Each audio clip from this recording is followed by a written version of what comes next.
Magandang araw!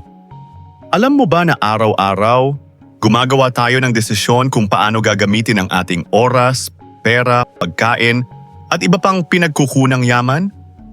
Halimbawa, kung may baon kang ₱100, kailangan mong magdesisyon kung gagamitin mo ba ito sa pagkain, pamasahe, o ipon.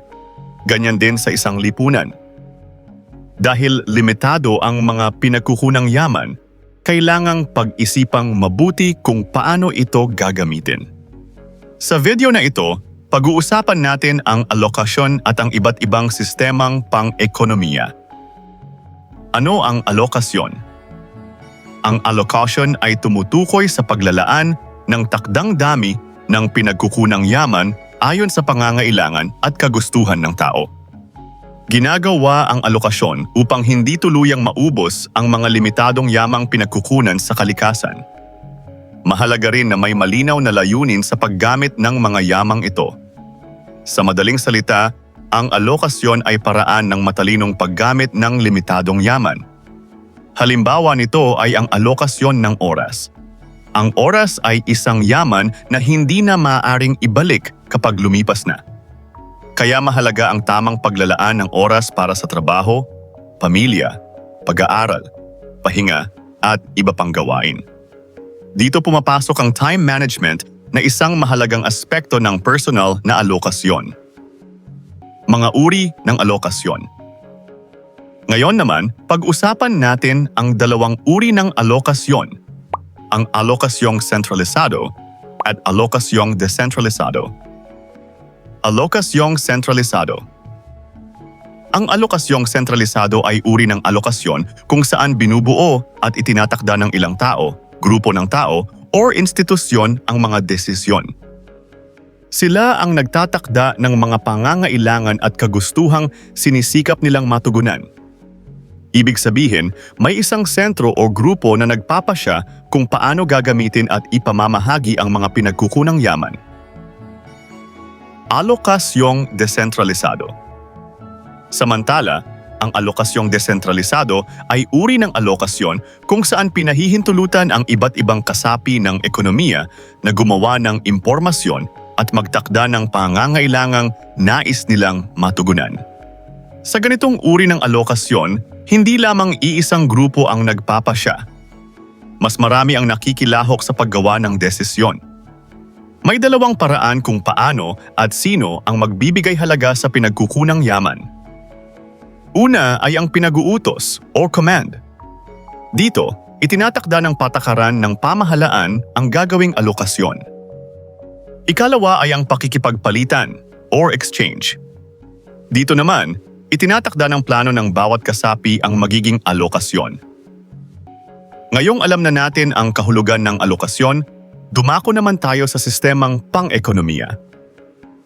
Ang sistemang pang-ekonomiya ay isang paraan ng pagsasaayos ng iba't ibang unit pang-ekonomiya upang matugunan ang suliraning pangkabuhayan ng isang lipunan.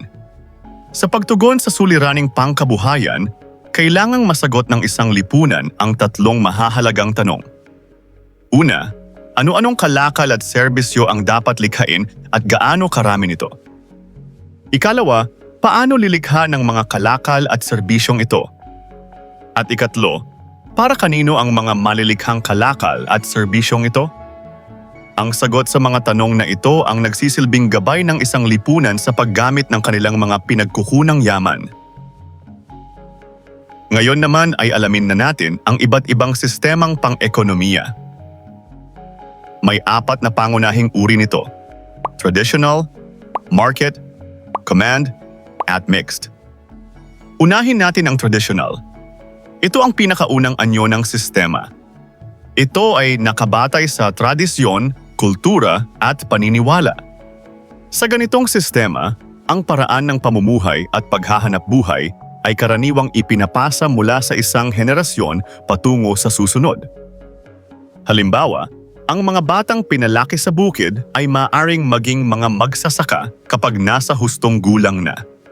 Sa halip na gumamit ng pera, ipinagpapalit nila ang mga produktong kanilang ginagawa, tulad ng gatas or katad para sa mga kalakal na kailangan nila, tulad ng itlog at gulay para sa pagkain.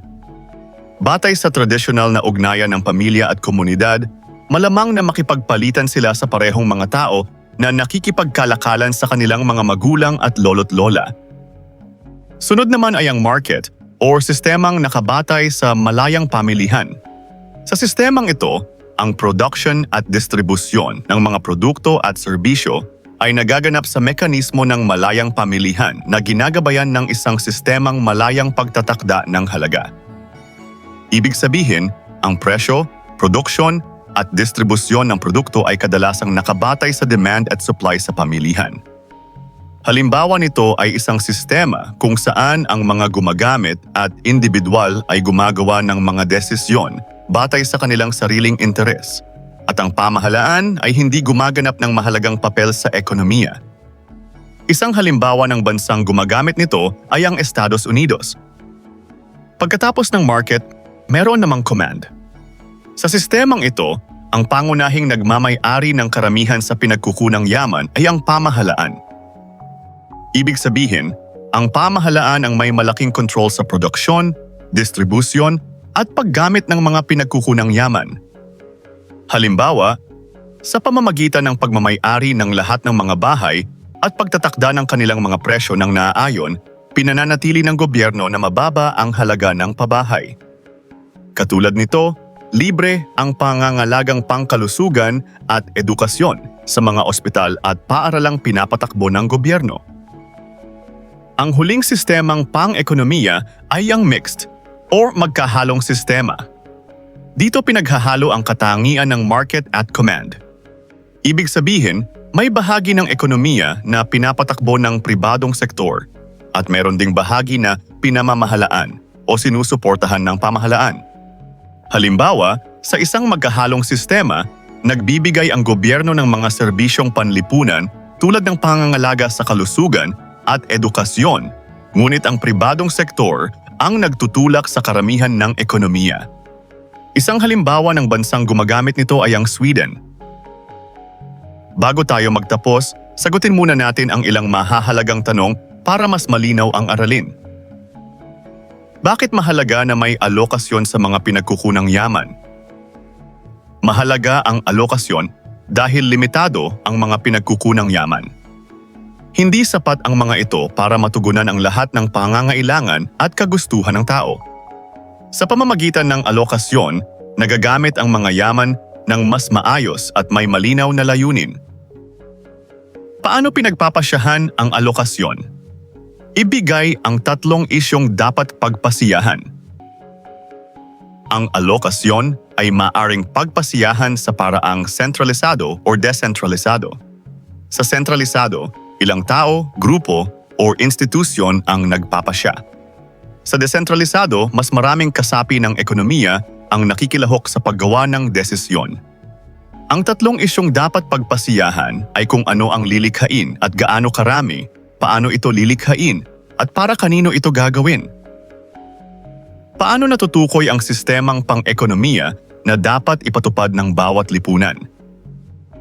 Natutukoy ito batay sa pangangailangan, kultura, paniniwala, paraan ng pamumuhay, at antas ng pakikilahok ng pamahalaan. Dahil magkakaiba ang kalagayan ng bawat lipunan, magkakaiba rin ang sistemang pang-ekonomiya na maaaring angkop sa kanila. Pinipili o ginagamit ng bawat lipunan ang sistemang mas tutugon sa kanilang pangangailangan at layunin. Sa kabuuan, mahalagang maunawaan ang alokasyon at sistemang pang-ekonomiya dahil nakatutulong ang mga ito sa matalinong paggamit ng limitadong pinagkukunang yaman. Sa pamamagitan nito, mas nauunawaan natin kung paano gumagawa ng desisyon ang isang tao, komunidad, at buong lipunan pagdating sa produksyon, distribusyon, at paggamit ng mga produkto at serbisyo. At dyan, nagtatapos ang ating aralin tungkol sa alokasyon at sistemang pang-ekonomiya. Kung nakatulong sa iyo ang video na ito, huwag kalimutang i-like, mag-subscribe, at i-click ang notification bell para lagi kang updated sa mga susunod nating aralin. Hanggang sa muli, maraming salamat sa inyong panonood.